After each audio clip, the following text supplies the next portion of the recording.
Hey, DeRacers. So a lot's been going on in the past couple weeks. We were a little bit quieter. We went to a trade show. I had an operation. We were running our tournament event. But in the meantime, we have still been researching breeding. We've still been researching wearables. We've still been doing a lot of other research as well, working with some AI, other tools. But today, what we wanted to do is to knock out a few videos. So that way, when my child's born, we'll be able to still provide you some of the updates what we're working on. So in today, this one quick video, what we want to touch on is the tournament structure inside and outside of DeRace, talking about what we're doing, what DERC Army's doing, and we got Testnet access to tournaments. The second topic that we want to talk to is ARM, some of the updates that we've made and how we're utilizing those inside these events.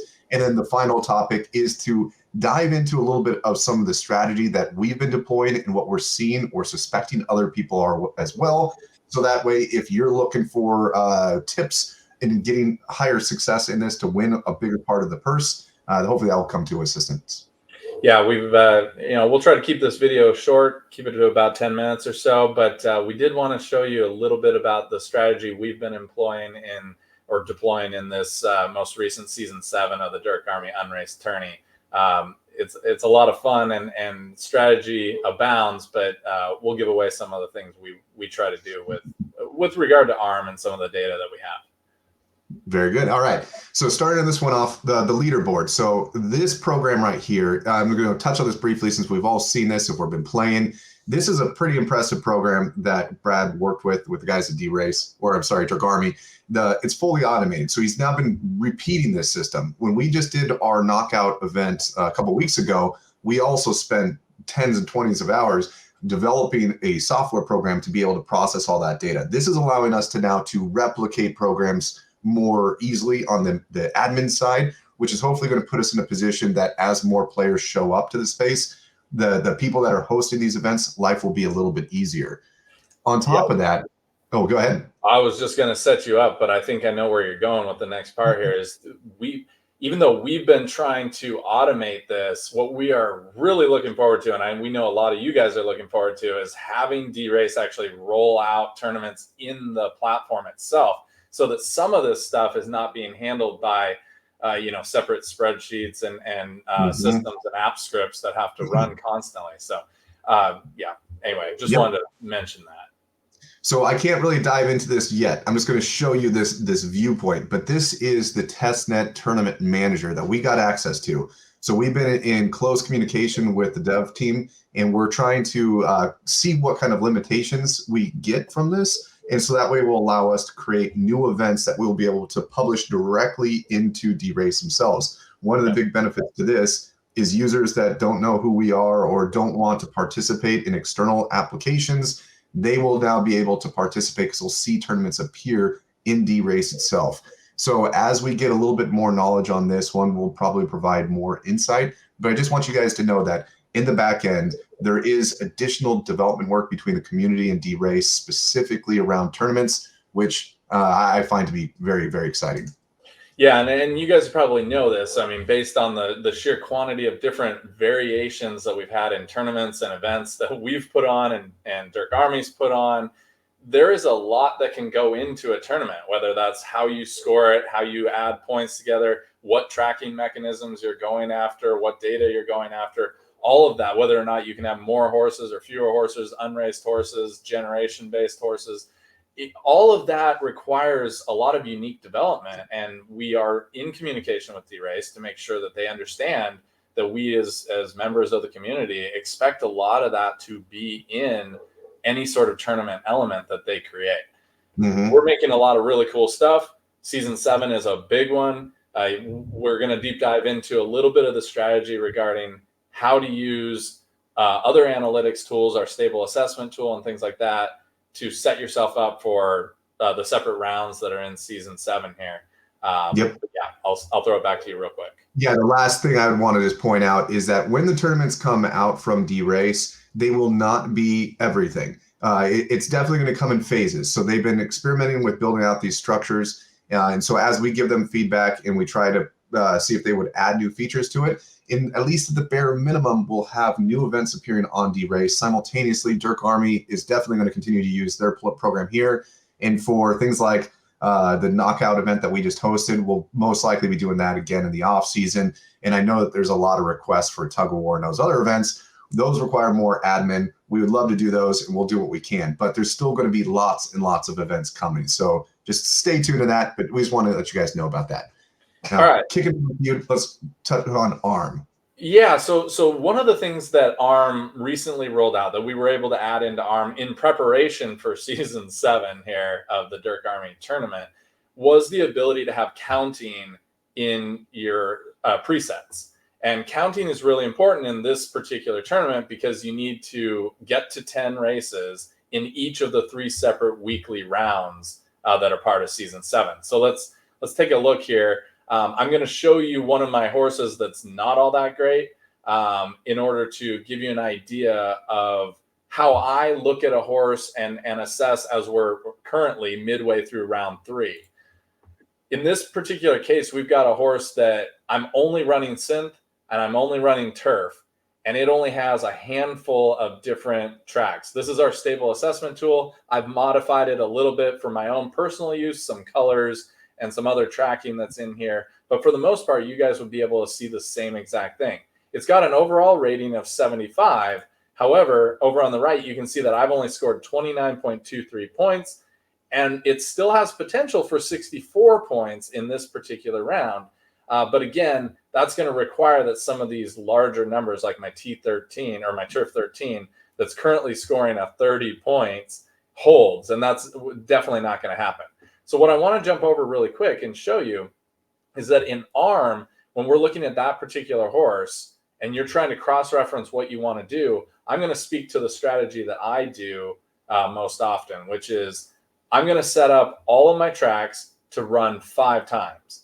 Mm-hmm. I don't want to run all 10 right away because I want to obviously not spend too much money here and blow my DERC too fast. So if I jump back over to how my horse is doing, you'll see that some of these where I had no wins after 5 runs or, maybe 1 placement after 5 runs, I've turned those off.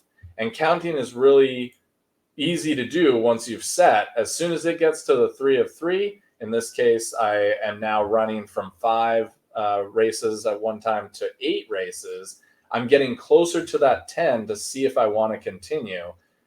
If we go back over to Synth 3, you'll see that it looks like data is just a little bit behind.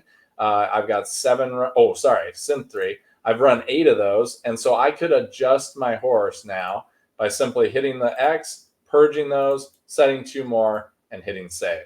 That's how easy it is to set up counting. And I just wanted to show that real quick so you get an idea of what we do to set up ARM, study the horses that we're looking at, and then in this case, try to eke out a few extra points. Yep. Now, with that said, in just this month alone, I think they say the season 7 stats, there has been 68,000 horse entries into races. So that means in just the few weeks that we've been doing this, we're seeing at least 70,000 registrations into these events. Now, OXG from SMR, he is the one that is providing us all of this data. So he scrapes and processes all the data, which feeds into DERC Army's tool. Now that updates every 4 hours. So when it comes to counting, one of the things that's really important to know is that there are 2 different internal delays that you should be aware of. One, if you're looking at the stable assessment tool, you may have 3.5 hours of old data, depending on when the last race that was ran. So if you're looking at that and you think you have 2 runs left, it's advised you might want to also take a look at your horse to see the most recent runs to see if it aligns with the count or at least the last ran race. So you know if you have a missing one. The second one is that we know that there's occasionally been some misfires. We've been working with our developers, working with DeRace themselves to help make sure that we're getting more accurate calls. But if I recall, when we send a registration, we also ask DeRace, did that horse get in? And so if we've confirmed that it did, we will go ahead and give it the green or the count up. And so there was some bugs with getting that stuff dialing. That's where there was some missed shots or overshooting. We think we've gotten that resolved. But because of that, in competition modes, we would recommend, I do the same thing. I start with 5. And then just to play it safe, I like to then bump everything to 3 more, get me to 8. and then I'd go to the final 2, because overshooting that can be very risky. It's just, I like to hit my 10, assess where I am, take a look at the leaderboard to see if I need to outpace somebody, and then I can go for my 11th run or my 12th run to see if I can squeak out a few extra points. So let's looking back at the leaderboard. Obviously, we've got Rob right now, midway through week 3, just dominating, and that almost entirely has to do. I mean, no discredit to Rob in week 2 and 3 here, but it has so much to do with that first round being 107 points. I know you've got theories on what he could have been doing, but let's talk a little bit about. I mean, we're wrapping up season 7 here. It's a little too late to start employing new things, but looking to a season 8 or beyond. What would you recommend people pay attention to in week 1, which is all about training grounds, versus week 2s and 3s? So I think there's 2 major strategies here. Is in week 1, it's all training ground. So that means that everybody is competing with unknown horses, and the bulk of the horses that are in training ground are in these competitions because people set aside their unraced horses. So in that first week, I would estimate the first 4 or 5 days are just complete mayhem. Everybody's hitting their numbers, at least going to 5 virtually everywhere. So you're getting 12 out of 12 fills of your races. I suspect Rob did this because Rob is very, very clever and he's very diligent about paying attention. And I've looked at his horses, so I think it's true. But I think Rob is waiting towards the end of the week where most people have hit their numbers and they've stopped their horses. That way, we're finding that the 20, 30, 40 races that Rob's horse did, there's a lot of only 7 out of 12 race horses. So I think he found out that he had a good horse, waited, and then once everybody cooled down, he went in to give him a higher chance of getting that weighted win. His horses are fast, so Indisputable is still good, but I think that helped him pad his weighted win, which allowed him to pull off such an impressive 107. I've been studying this horse. Round 3 is going to be a good score too, but that 107 is absurdly high. Yeah. The second strategy. I was just going to say really quick, it does require that you be careful though, because toward the end of that first week, those training ground races really taper off, and you might not be able to get 6 horses in. And so you have to really be careful about focusing on, maybe it's day 5 or day 6, looking for those opportunities to see if you can poach a race where there's only 6 or 7 horses in it, or be prepared to throw in a bunch of your donkeys to try to get to the 6 minimum. Yep. Now the secondary strategy, I really like round 2 and round 3 because I have a larger stable. Now this strategy is really beneficial to people that have larger stables of good horses, because like in ARM, you could set your global settings to say that I don't want to have more than 1 of my horses or 2 of my horses competing in the same track. And so one of the benefits that I see is that I take my champion horses, I make sure I'm putting them all in 1 DERC races. So that way they're playing defense for me. And then if I'm really being careful, I will drop my global settings to 1 horse per track to make sure that none of my competition horses can race my own defensive horses, which it slows down my accumulation. You'll notice on the leaderboard, I'm not showing anything for round 3 yet. I'm intentionally going very slow as I'm trying to avoid my own horses to maximize my opportunity of getting good or more fair competition. So that's what I deploy. That's really good. I mean, that's a couple of really key strategies for thinking about next season and what you might want to do to assess. I apologize that we went over those 10 minutes, but it's only a couple additional minutes. We appreciate you guys listening and following along. And we really do. I can't say it enough. We're excited about what DeRace is building and the tournaments that are coming. And meanwhile, hopefully you guys have been having some fun with the unraced tourney and some of the events we're putting on as